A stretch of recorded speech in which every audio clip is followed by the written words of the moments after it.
SPG, striktong patnubay at gabay ng magulang ang kailangan. Maaaring may masiselang tema, lengguwahe, karahasan, sexual, horror o droga na hindi angkop sa mga bata.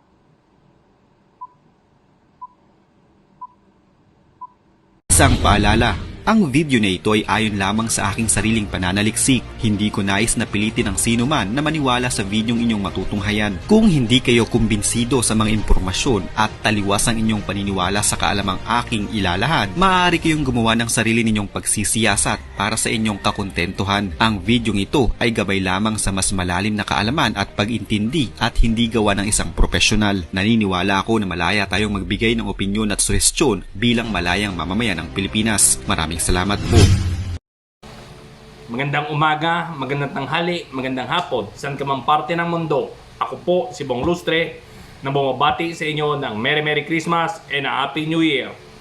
Ako ang inyong pambansang Jologs ng Pilipinas. Ako po yung nagsasabing pag walang knowledge, walang power.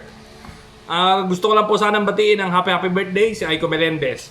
Konting kaalaman lang po kay Aiko Melendez.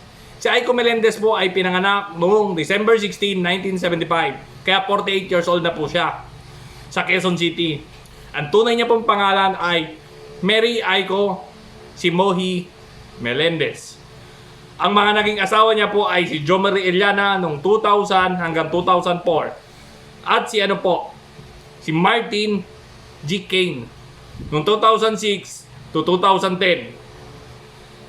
Ang mga anak niya po ay si Andre Eliana at si Martina G. Kane. Ang magulang niya po ay si Ginny Melendez at si Elsie Blardoni.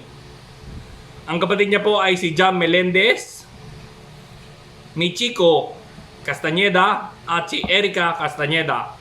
Ngayon, alam niyo na,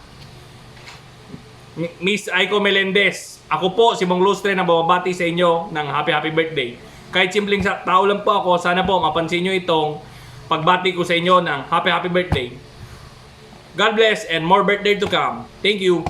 Kung nagustuhan nyo itong video na to, i-share nyo na rin para makarating po kay Aiko Melendez at mapanood niya ito. Maraming salamat po and thank you. God bless. Bye!